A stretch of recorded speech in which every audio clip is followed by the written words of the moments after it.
Hello, everyone, and welcome to the Dual Screens Crossplay Podcast, episode 110.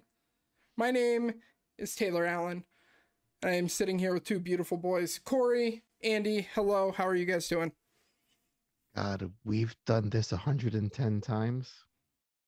A lot of times. Just this one. This iteration of this. This one only. Times. Kory, what's up? Feel like I haven't talked to you in a million years. Oh, it's been forever. It's constant. It's just with me being away for basically half the year, doing my other job. It's finally nice to actually be home and be able to actually book a time. Like me and Andy got a bonus episode finally done. Like it's just nice to be able to sit down and get stuff done. Yeah. So. I recently started a new job as well, which has been nice, but also there's been a lot of heavy lifting. It's a company of like 12 people. And so it's kind of hard to like hide in the background and just like quietly get my work done. So that's been a lot. It's cooled down a little bit, but it's nice to kind of like get back into the groove of things. This show is going to be a little bit different going forward here. First, Steve is probably not going to be on quite as often because we have a new show. Andy, tell them about the new show. Right, so we love indie games and Steven loves giving stupid names to things, so we have a new podcast called Indies Nuts Podcast, which is like, I think he was just fucking with Canva one day and was like, oh, this could be cute. And, you know, we love indies as it is. Like, they're always on our main show, the Dual Screens Podcast. So I feel like having a whole show just focused on the indies we're playing and indie news, it seemed like a logical step for us. And that's like our core strength. Because I like playing weird shit anyway. That's not mainstream and more indie central. So that exists. So subscribe to that. It's on our feed. It was what Faction Wars. It was the Faction Wars. It was born from the ashes of Faction Wars. Yeah. So it died. I feel like I need to address this, by the way, because I was like balls deep in New World for a very long time. Steam says over 1,350 hours played of New World. Oh my god! So when was the last time you played it though? It's been over a month. It's been a long time. I'm done with since Elden Ring. Elden Ring came out. Yeah, it's been since Elden Ring. I didn't quit because of Elden Ring. I want to make that very clear. Right. New World got to a point that was like really frustrating for me. I wasn't having fun anymore. It just like kind of sucked, you know? Like I was like bummed like signing on to play it, you know? And so glad I had to play that game. I had to step away. The core gameplay was a ton of fun. In a year that game's going to be dope. But right now I needed to just like be done with it. So that needs like an FF14 sort of reboot.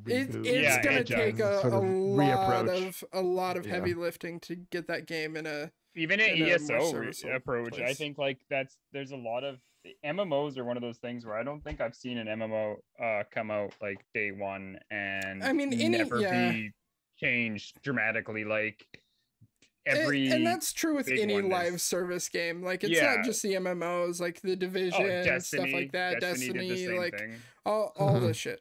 Anyway, short story long, we have a new show focusing on indies. So this show is going to be talking about your normal like mainstream game news. We're going to continue covering the news cycles in games media, talking about the games that we're playing, bullshit around about what's going on in the games industry as a whole, but that also means segments like our indie news update has been taken out, and we won't be going as in-depth on like smaller stories around indie games because that's all going to be covered on Indies Nuts. So if you want to hear that content, head over there.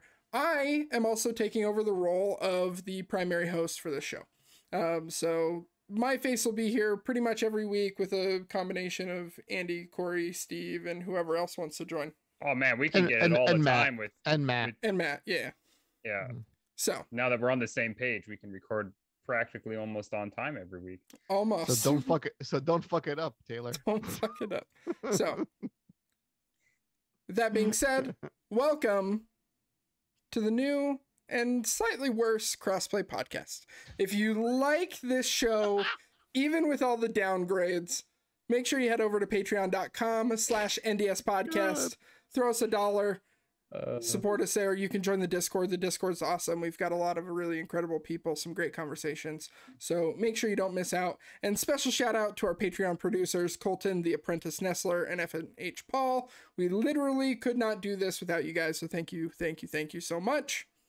Now, let's get into the tried and true, the never leaving adventures in gaming. And I'm not going to do the thing because that's Steve's thing. Don't do it. And I'm bad at it. I don't want you to do it. Should we just rename it? Should we just rename it? No, we can't change the name. We have a t-shirt. We have a shirt. We can't change it. Oh, we can't change it. It's on a t-shirt. Yeah, it's on go renaming show titles and segments, you know. Like, who do you think you are, Indies Nuts? No. Yeah, seriously. Andy, I want to start no, it's Kory for Texas. That's what it is. Andy, I want to start with you because conspicuously, you have 0 games listed here in our adventures in gaming sheet. So I would like to know what you've been playing. So I think with these indie nuts. Yes. I really think ever since I got back from PAX and I realized how fun it's been to just dive into a demo of a game and do a whole like recording of it and like throw it on YouTube and get some feedback and get some excitement about it. I've been trying to do more of that lately and like sort of ignoring like my PS5 and my Series X and just like I got a new PC the other day. Well, it was here when I was at PAX East, so it's all nestled and set up. It's lovely. I love it so much. And yeah, I am going to start Horizon Forbidden West at some point this week. That's on the agenda. It's on the agenda. But there's a game that I want to talk about that I discovered at PAX East that's in early access right now on Steam, and it's called Youre. Youre is a game that was made by a small team in Poland, future guest of the show, by the way, and you play as a mech, like a little Ed 209 RoboCop looking, you know, bipedal mech with little twin gun things on his for arms. Yeah, and Armored Core mechs. Right, and it wakes up in the distant future, and its pilot is missing. Oh. And it's like, where's my pilot? I lost, like, you know, my heart and soul. So the AI in the walking mech is hunting for its lost pilot, which I was like, aren't they dead by now? It's been like there's like vegetation in the world, and like there's no way that dude or dudettes still alive. But in any case, it's a twin stick shooter. It's a lot of fun. There's a fuck ton of guns, and I cannot recommend it enough. It's got some slick, twitchy gameplay, and for a small team, it's gorgeous. You said it was Youre, Andy? Youre. Uragun. Youre. Very cool. So I love it. You've been like digging into that. Dug into that. Played a bit of. When does that come out? Do you know? Oh, it's in early access right now. Okay. So you can actually go and buy it and play it as we speak. Yeah, but they don't have like an announced date for like full release or anything. Okay. No, not yet. And then I played a demo of a game called Rusted Moss, which I played at PAX East. Lots of coverage up on the YouTube right now, by the way. Yeah. Sucked ass at that game because I don't do mouse and keyboard for platformers. Yeah. I don't know how one designs one around that control scheme. Because it's like that feels like a mistake. Because it's like it has full like 360 aiming with the mouse, and it's like left click shoot, right click is grapple hook. Yeah. And get your WASD for like your directional movement, and spacebar for jump or up for jump. So I was like, my brain is not really getting this at all. So I took it home, I did the whole like controller key binding shit. Mm-hmm. And I got so good at it. I beat every boss in the demo, no damage. It was like a redemption arc for me. And that's on our YouTube, me just being totally badass at the game. So did some of that for a few hours until I got good, as one does. And that's a cute game. It's a Metroidvania, again, side-scrolling shooter. Single dev. She's based in New York. She's super cute. She was dressed as the main character from her game at PAX East. That's cool. I like that interview and the gameplay is on our YouTube channel, youtube.com/dualscreens.tv, which 1K subscribers also. Yeah. Shout out for that. Big achievement. We hit 1,000 subscribers yesterday. We did it. So we did it. It only took a while. We did it. It only took a while, but it happened. So yeah, those two guys. That being said, yeah, we're done. We don't need any more subscribers. No one go subscribe to the YouTube. No, I can get ad revenue. I need them more than ever. No, go check out the YouTube, youtube.com/dualscreens.tv. So anything else, Andy? It. That's all. That's really it. I have 2 games like on deck for like when this recording ends. So other than that, there's that and then Horizon. So hopefully, maybe one day we'll all play Horizon, because I also have Horizon just sitting there downloaded. That's goodness. Maybe one day. Maybe one day we'll play Horizon. The problem is, Kory, I know it came out when Elden Ring came out. I was poor. I was not able to buy both. These guys over at Guerrilla Games just keep getting cucked by like generation defining video games. It's wild. I know I don't know how they do it. They're like, hey, let's what's that game everyone likes? Elden Ring. Okay, when's that come out? Oh yeah, okay, let's do it right then. Do you remember Elden Ring delayed to that week though? It wasn't. I know. But I mean, either way, they were in the clear for a while. Yeah. We got this. We got a full month for Elden Ring. After Elden Ring's out, we're good, guys. And then they were like, womp. Sorry. All right. I have a lot of games on my list. A, because I haven't talked in a while. But B, because I've been on this like frenzy of playing like indie roguelikes, and there's a bunch in here that I have been like going crazy over and that I absolutely love. So I'm gonna go rapid fire, and then we'll wrap up with Kory and Adventures in Gaming. Works for me. First and foremost, still playing MLB The Show. I said in the Discord, like my 3.5 to 4 month obsession of MLB The Show has begun. Kind of frustrated with the game this year, I'm not gonna lie. There is significantly less content than what they've had in years past. They basically have combined like a number of different like progression systems, not progression systems, but like pieces of content that you can like grind and work on. Like they had like an XP bar that just like lasted all year long, and it had rewards along the way as you gain XP playing the game. Then they also had their like seasonal stuff that was like once a month you got new content. And then they had their like bigger like quarterly updates, like every 2-3 months it was like a big dump of content. And they've kind of consolidated all of that over the last couple of years into like 1 or 2 like smaller things, and it's just these like 4-week cycles, and then once it's gone, and it kind of sucks. It's like basically they had like XP progress, a battle pass, and then like a seasonal thing that you could grind, and they combined it all into like a battle pass style thing. It's really frustrating, and I'm kind of annoyed with it. Do you think that's a bit of an effect of the whole we're going multi-platform? Like 100%. I know the last one was like it was done, and then it was like, oh, by the way, you got to release on everything. Yeah, 100%. And they're like, okay. Yeah, they had really short notice, and this year they actually released on the Switch too. Right. And so adding another platform in there, I feel like has made it so that they can't add a ton of new content. And so yeah, that's been kind of annoying. I'm hoping that in like 2-3 years, once they've had a couple of years to like develop multi-platform, that it will go a little bit easier. But this year I'm kind of annoyed with it. Okay, rapid fire.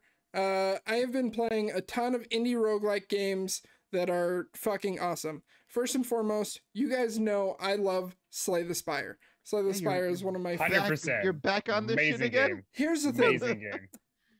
There is a mod for Slay the Spire called Downfall.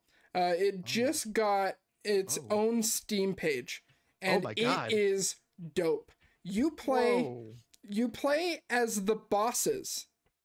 So you play as like the end of act bosses that you fight, and it's like a shit ton of new cards, and like you work your way down the spire instead of going up it, and you fight the characters and stuff, and then at the end you fight the big whale that like gives you the gift at the beginning of the game. So dope. There is so much new content. It feels like a brand new game.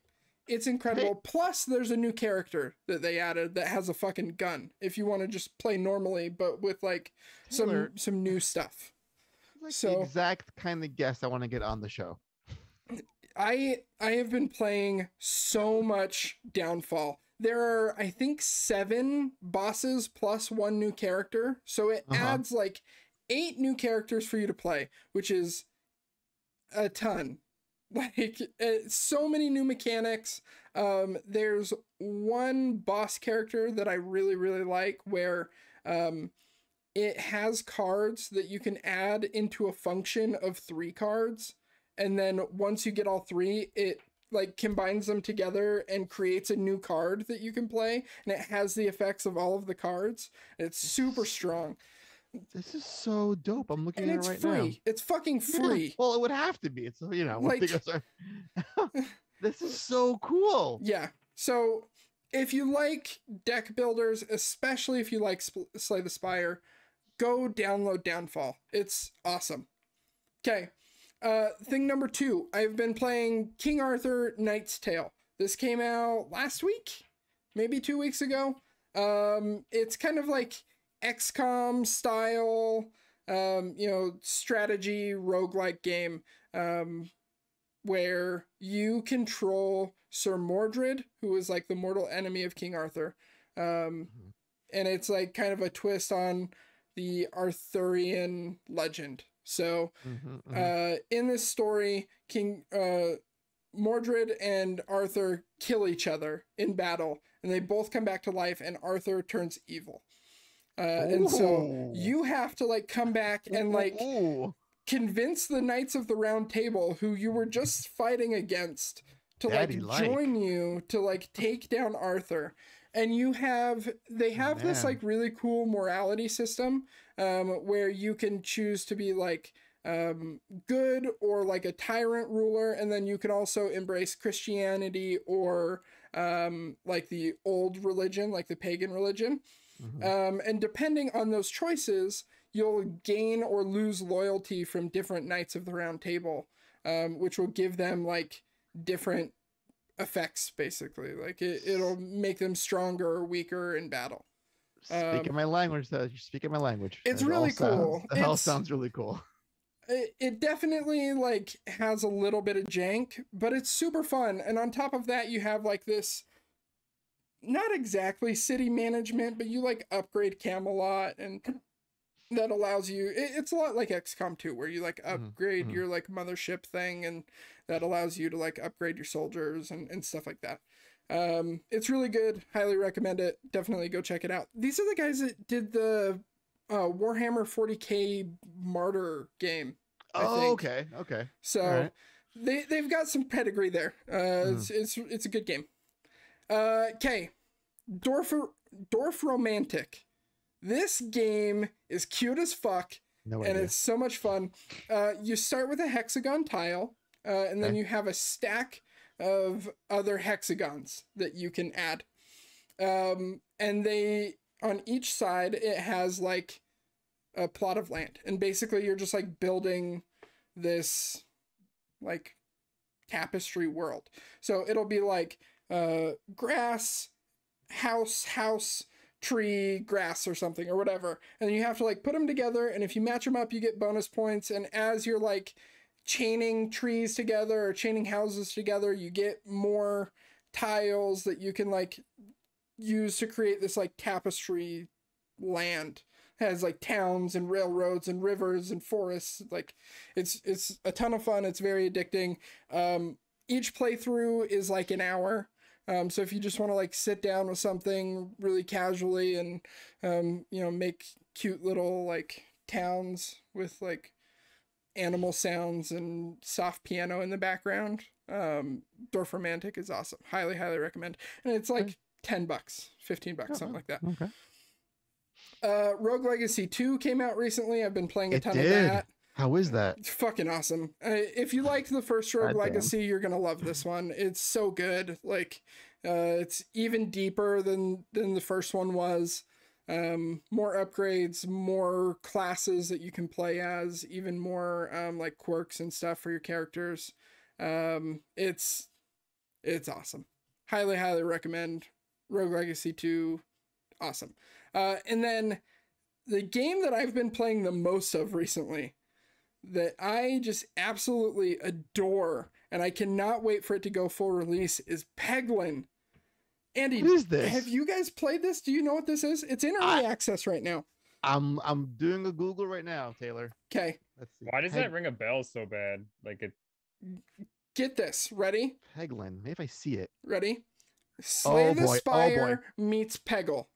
Yeah. What? Oh my Slay god. the Spire meets Peggle. One second. Oh my god. It's really cute. Fucking awesome. You have different orbs that have like different effects and stuff. You can like there are certain or pegs on the board that like will crit, and they're like bombs, and you like travel down this path and you fight bosses. It's in early access. There's not a ton of content to it right now. I've beaten it like 15 times. But as they add more, this game is going to be really cool. Like if you like roguelikes, if you like Peggle, check out Peglin. It's fucking awesome. It's so cool. I love pachinko games. Peggle was like my jam. I've been like so addicted to it. Oh, this is a Canadian-based developer too. Oh, well, 100%. Let's get them on the show. Track those guys down. I'll talk Canadian to them. I got this. I feel like I need to address Matt in the chat as well. He asked how the fuck I play so much shit.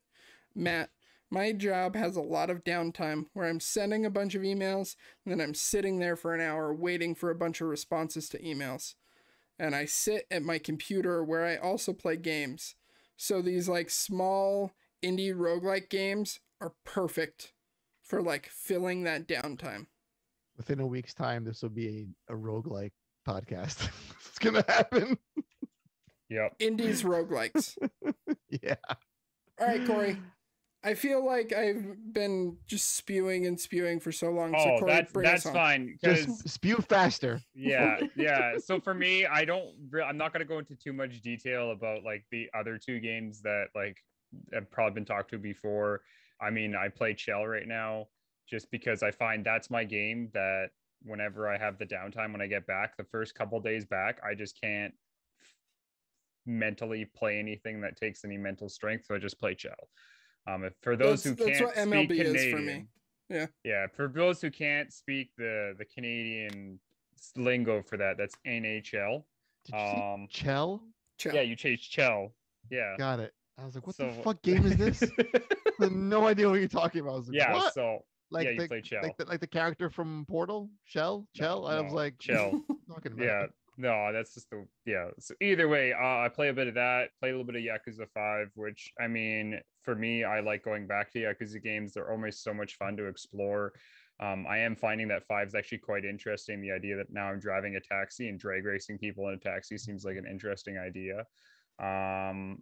I hope it changes a little bit. I find the map's not as big as the other ones, but once again, I'm only like chapter 3. So, but the game I played the most of since I've been back, Andy linked me into a game called Tinykin, which is from one of the developers we're gonna have on the show, and it's I don't know. I've never played Pikmin, so I can't describe too much on how this game is, but this entire game's about you being shrunk down. You got randomly warped into this weird world, which is just a house, and you're shrunk. I saw this. Yes. Yeah. Really, so really And the art style's really good. I really love the way they've done the art style in this. And I like the idea because I have seen people play Pikmin. And Pikmin to me, like when I look at Pikmin, I see it as more of a puzzler, like straight up puzzle game. And you as the main character isn't really doing much. It's more like a RTS than anything. That's the way I see it anyway. Whereas with Tinykin, I mean, I've played it through to the point of I've 100% of the demo. I've done everything you can do in the demo. I've collected all the collectibles, done everything. I also did like just to see how quickly I could just beat the demo itself. All those videos will go up on our YouTube. But with that, it's actually a lot more of a platformer than it is when it comes to a lot of what you're doing. So the idea that it has this weird, you're using the Tinykins to solve the puzzles, but a lot of what you're doing is platform based. And it's interesting because they've also given it where a lot of the characters in the game you can talk to, which they're all bugs. Majority of them so far that I found. But it's kind of neat because like they have their own little world. So like you walk up to them at one point and they're like, oh, our picture box is broken. And they're talking about a TV with a VHS tippet because someone stuck a ring pop into it and it broke the TV. So you have to like find a way to get enough bubbles so you can glide far enough to get a screwdriver to open up the side of the TV so you can jump in there and fix the TV. And so there's all these cool little things that the way the worlds are built. And like I say, if you really want to explore it and like unlock everything, it can take some time. Like me rushing through the level just to beat it. Like I did the entire demo in about 17 minutes. And that's with letting the text, like them read out the text, which they have their own language. So I just read it out, push X at the end and stuff like that. And then with that as well, when I beat it completely, it took me actually about an hour and 15 minutes to do the entire thing. And so that's where there's so much extra stuff to find and to do. And like I say, everything, there's so many little neat, cool things they're adding. And I can't wait to see what the other worlds are like because like, I've only been able to basically explore with 2 Tinykins, which is like one that can carry things and one that explodes. And that's it. So I haven't, there is no technical enemies that I've encountered in the first level. It's all about puzzle solving, which I kind of like the idea of that, where it's more or less just trying to figure out what you can.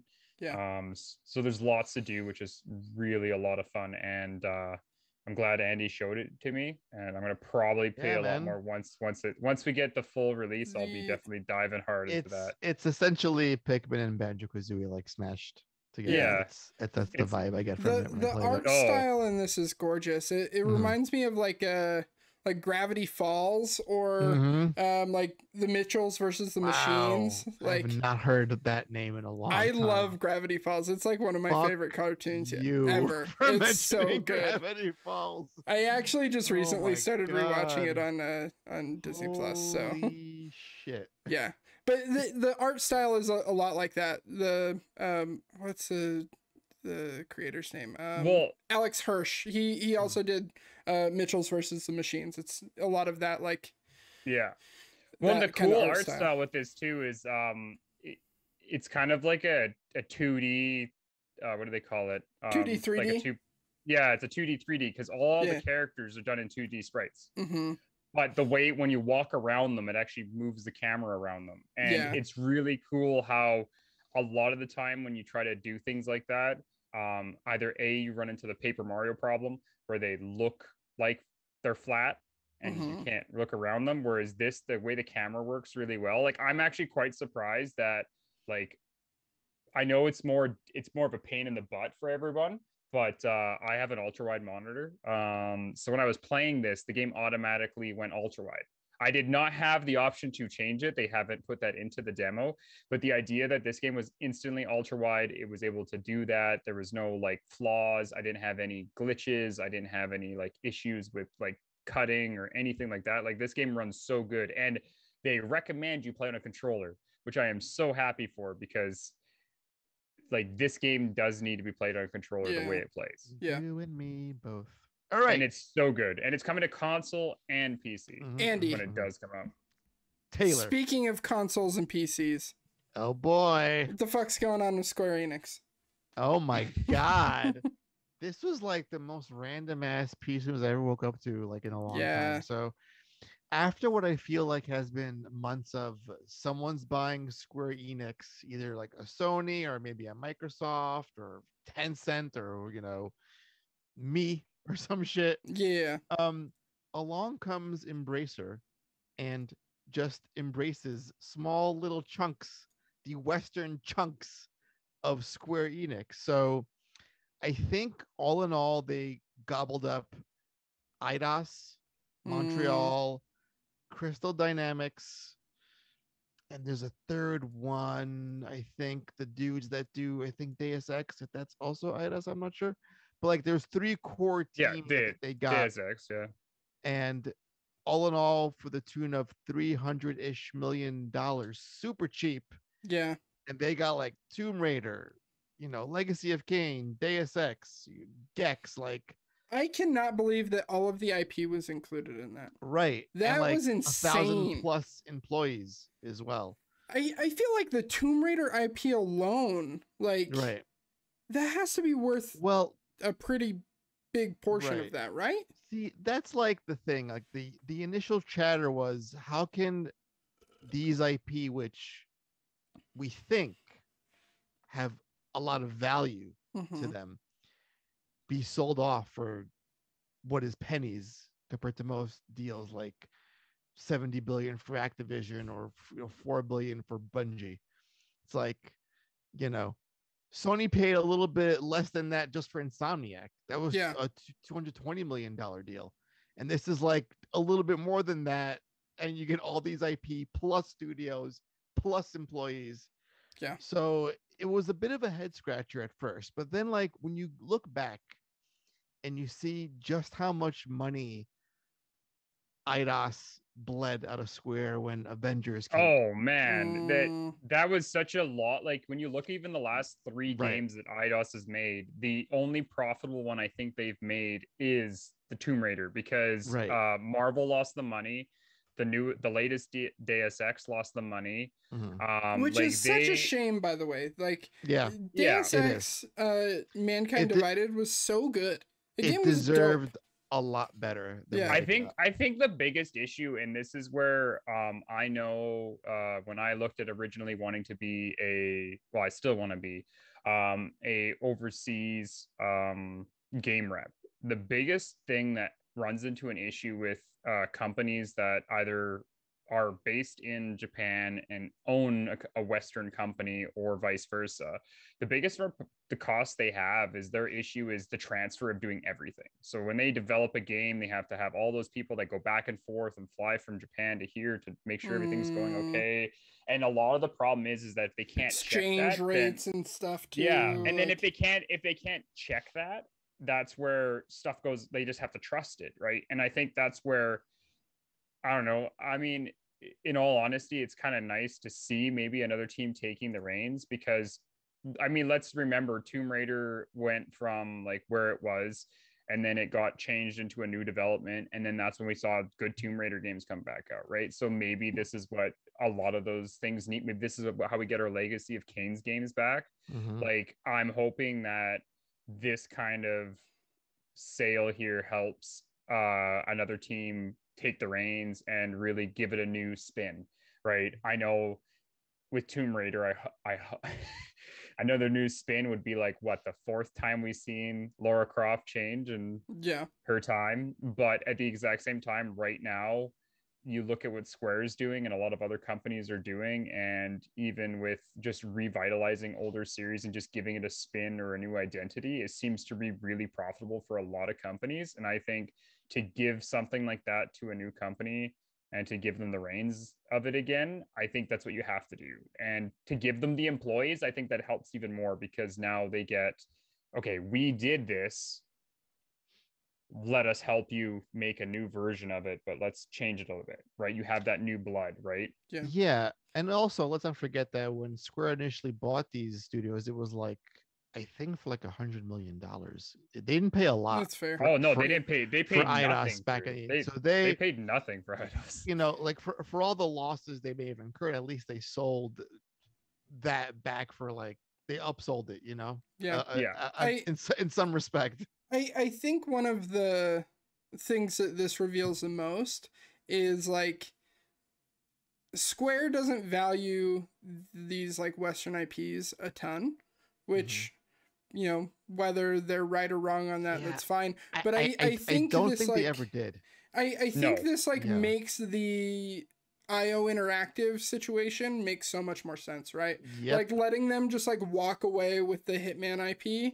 Yep. Like I think it just like it's like, okay, yeah, it makes sense now.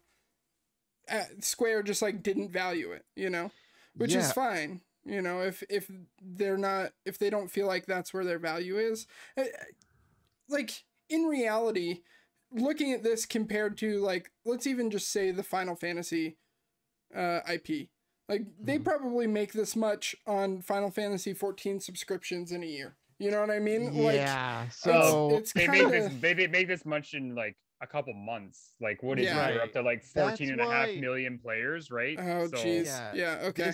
This dollar figure just seemed like, listen, we want to like cut our losses. Like, we're not doing a bidding war here because we know on our books what the value of these teams and what their games are. So like, Embracer, like, take them. It sounds like a good deal for you and for us. It's a great price. Yeah. They're your problem now. We can focus on our stuff. And I think the two biggest things out of this are, will Embracer do things with these forgotten IPs, the Canes, the Gexes, the Deus Ex? Like, I want those to be revived in some way. Yeah. And does this reflect on this whole, the other big rumor of Square cleaning house to prime itself for its own acquisition by a larger publishing arm like a Sony or a Microsoft or a Tencent? So yeah, a lot of speculation. I just want to see my Legacy of Kain, you fucking cowards. That's all I want. Speaking of go ahead. I was just gonna final thought on that. Like I just think that the nice thing I like about this is the first accusation we've also like seen in a while too, where it's not a Sony or Microsoft. Like, well, it's massive... not even that it's Sony or Microsoft. It's that this one's kind of going that route of, here's a company, do what you want with it. It's not the last couple the last couple we've seen is it's like, we're buying you, stop what you're doing, let's make something new. Like they're just taking teams to like take them in and more or less just, okay, well, that team's in part of our system now, right? Like they're still leaving them be individual, which is nice. I like the idea that they're allowing that, which is good. I mean, I hope they don't just be like, okay, let's just chop the legs off everyone and like whatever they were doing. I hope that, and I have a feeling that with selling it this low, that probably was in talks where it seems like it was like, okay, here, you take them. They're still doing exactly what they were already doing, but you get a little bit more direction with them. And I want to see more game companies, if they're going to be bought up, especially by the bigger names like Sony, Microsoft, and all that. I want to see them still have their freedom with inside the company. Chop your legs off, Kory. Taylar, go. Speaking of cleaning house. Yes. Gotham Knight. Oh. Is doing what I think a lot of games should do. Yes, have been doing for the last year and a half. They're trimming the fat. They're cutting off the last gen versions, PS4, Xbox One X, and S. These have officially been canceled. I personally think that this is a great decision. I feel like a lot of games that have come out over the last year should have done this. Kory. Yeah. Kory, go ahead. What? Right. I wasn't even, you guys like made it look like I was already ready. I could 100%. I agree 100%. I agree. Yeah. No, this should have been done a long time ago by a lot of companies, especially when we see it every year. And I think that's why with this generational swap from PS4 to PS5, we never really saw right off the bat a big, huge disruption. Whereas like when we went from PS2 to PS3, the amount of companies that went, this is only on PS3. And when we saw all those games only on PS3, the huge amount of difference we saw from a game that was made for both compared to a game that went straight to PS3 was huge. It was insane, the difference. And the idea that I get it, that these consoles are hard to get. And I understand, and I feel bad for those people that can't get their hands on a PS5 or an Xbox Series X. But at the exact same time, these developers are being held back for so long. And when we have games like Cyberpunk that came out, which you could tell 100% could tell that this was made for next gen consoles, and them trying to make it run on that PS4 is what hurt that game a lot. And there are games that have come out past that point that have been for both, and you're like, this looks good, but what makes it worth it on a PS5? There hasn't really been much. Whereas when I watched that demo today of Gotham, I'm like, that looks amazing. Like, you're not having chunk and frame rate issues. Like, the rate, like the shadows are amazing. The way that the hit detection's there, like there's so many things going on that if we would have saw that play on a PS4, I don't think we would have seen the same video. And I'm glad that they're stepping up. It does suck. I did hear a lot. The positive side is that from their perspective, from what it sounds like, they weren't letting people pre-order it until they announced that the PS5. I will admit that Sony should probably change the title of the video for the pre-order that says pre-order Gotham Knights now, PS4 and PS5. And they should probably just change it to PS5 if they've announced that.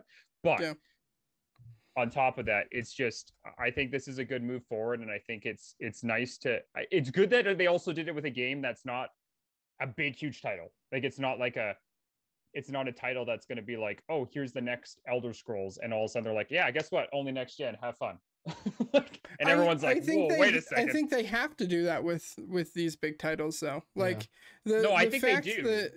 That, like we don't know for sure, but like if they release Starfield on previous gen consoles, I think that's a huge mistake. Well, have you seen have you seen the pictures that have leaked of that? And that scares me. The idea that Starfield is like 6 months away, and I want that game to do so well, but the leaked images that we're getting that are quote unquote running on, we don't know what they're running on, but you can tell those screenshots are taken running on previous gen consoles, and it's like, that looks nothing to like what we've seen so far.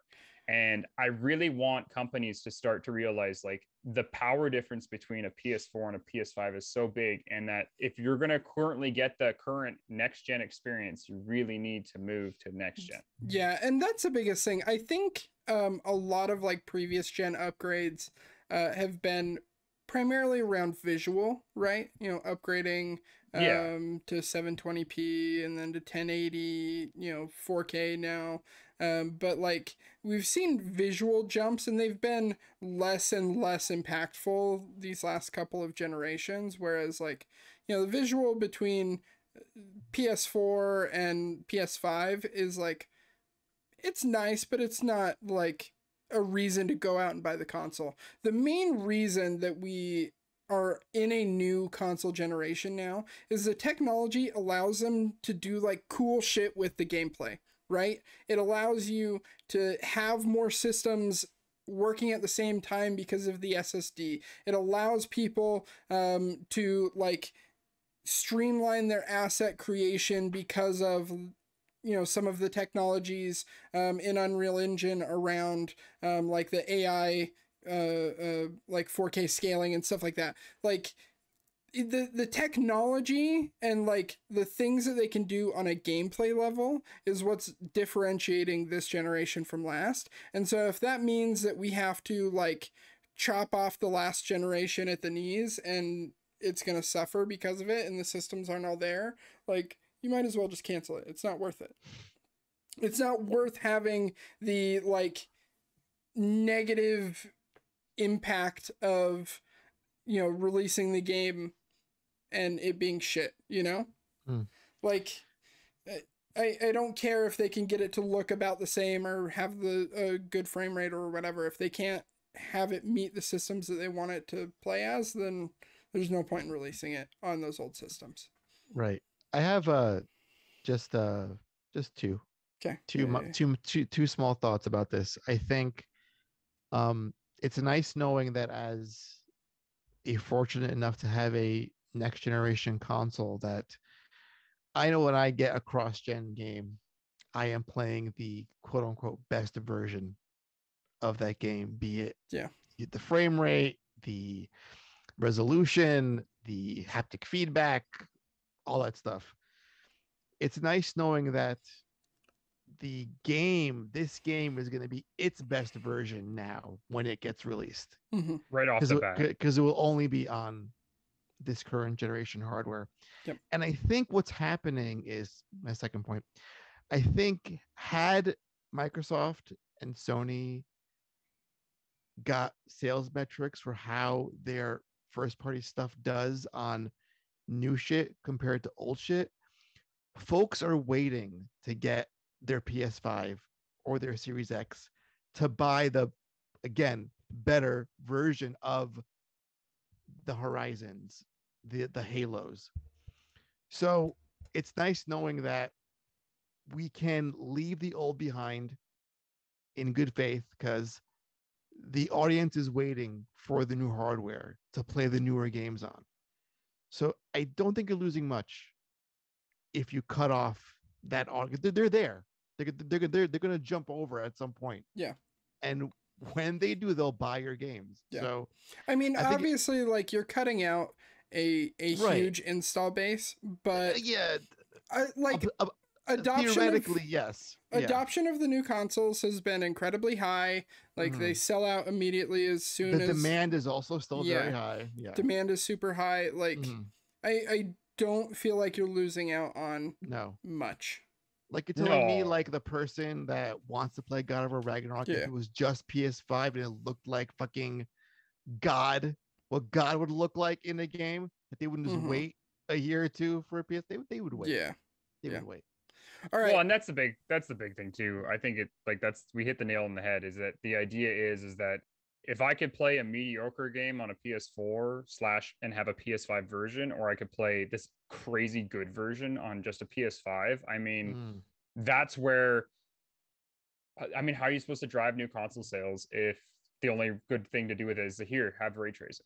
Yeah, I mean, and also one last point, look how, like, the Demon Souls remake, it looked so good. It guided the art direction for Elden Ring, because they're like, look how good this looks.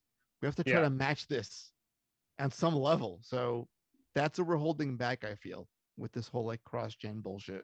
Okay, we're running a little long in the tooth. We are.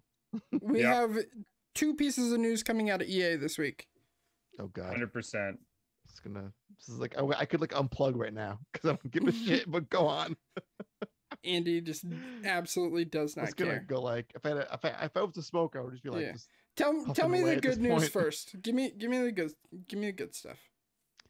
The good news. I mean, we did find out that so good and bad news. They kind of go hand in hand. I mean, the good news is that FIFA. Okay, so I don't like either way. Both these articles we could take as good and bad news, depending on how you feel about EA. I was taking the Lord of the Rings games as good news and the FIFA news as bad news. Here's the reason why it's good and bad news. So EA has announced that they're repartnering back up with Middle Earth again and remaking another Lord of the Rings game. That's great. EA did really well with the first games that came out originally. The only bad news is with that, the only game that they've confirmed so far with that is a mobile game. So say what you say with it. I really hope that this does mean that EA will take Lord of the Rings, and with the new Golem, like with all the new stuff coming out, and with Lord of the Rings kind of getting Second Coming coming out here pretty quick, I really do hope this does mean that EA will look back at their previous versions, like the old beat 'em up action adventure, Lord of the Rings games, and maybe try to bring those back. I think that would be amazing.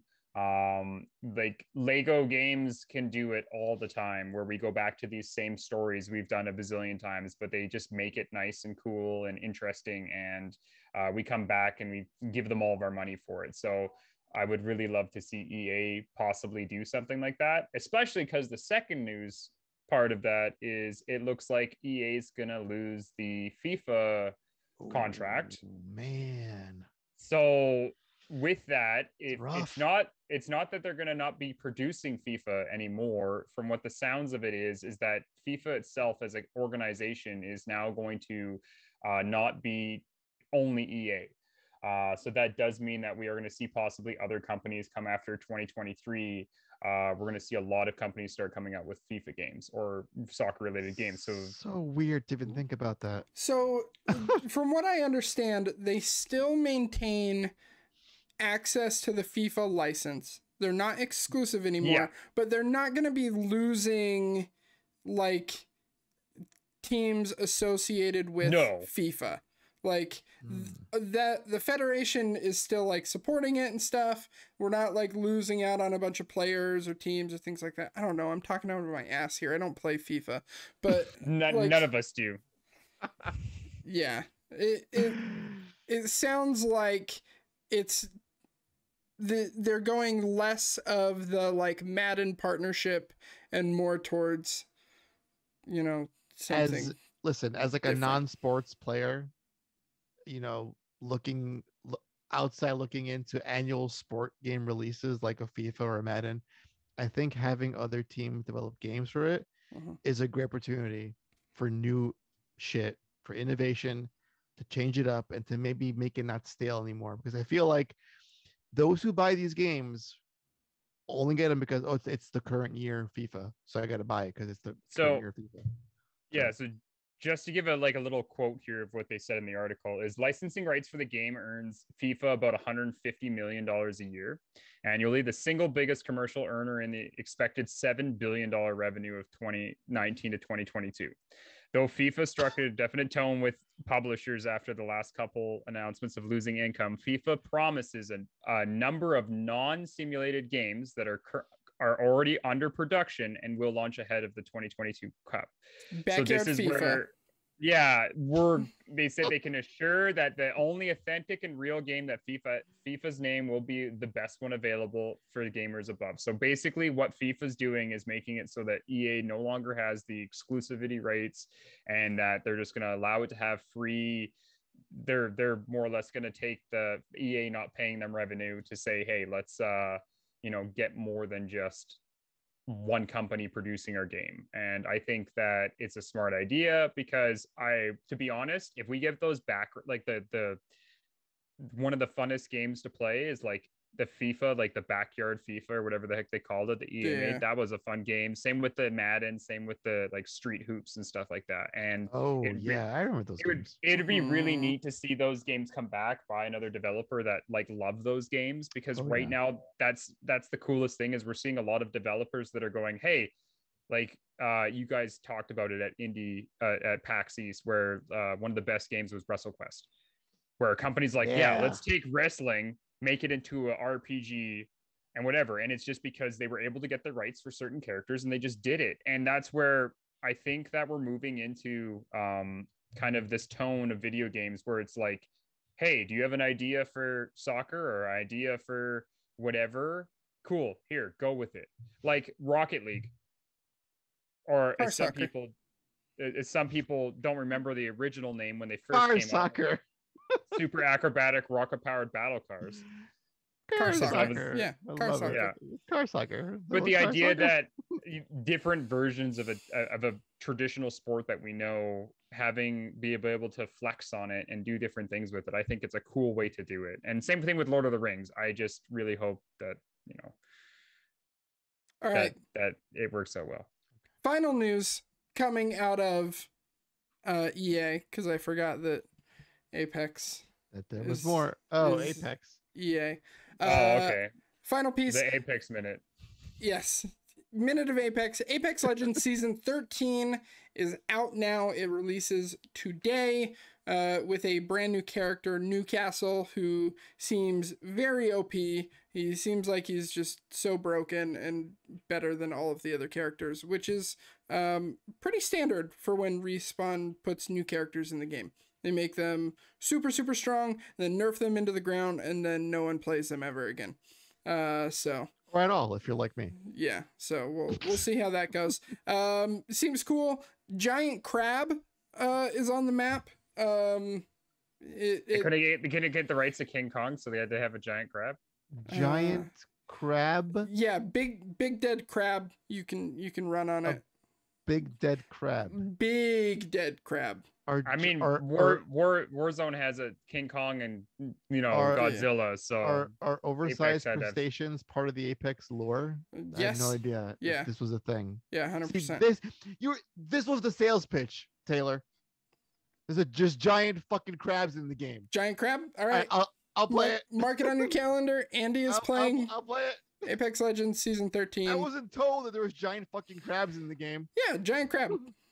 It's new. It's a new thing. People are going to come in. It's a new thing. But they have made some changes to the Stormpoint map, new POIs, new areas to get high tier loot, stuff like that. Seems cool. New seasons of Apex are always really awesome. So if you like that shit, you've been liking that shit. If you don't like that shit, it's more Apex. So you might like that shit if you like giant crabs. Alrighty, you guys. We've been going a little long here. Andy, do you have a hype zone for me before we bring it home? Yeah, I'll make it really fast. So there was a game that came out a while ago. You may have heard of it. Metal Gear Solid 5: The Phantom Pain. There was a whole thing in that game about disarming your nukes. And if you disarmed all the nukes on the server, be it your PS3, your PS4, Steam, Xbox, blah, blah, blah, blah, it unlocked what was called like the peace ending. It was like, oh, the nukes are gone. And now there's world peace. We did it, guys. But apparently there was a flaw in the system where this whole thing was deemed impossible, because apparently if you built a nuke and your account was banned, you could not disarm that nuke. So it just existed in perpetuity. Just like the real world, peace can never be achieved. Is what that game taught us in the end, ultimately. Oh my god. That's a good one. All right, you guys. Fantasy. Thank you so much for joining us this week. My name is Taylor. You can follow me at It's Perjure on Twitter. This is Andy at Pantsky.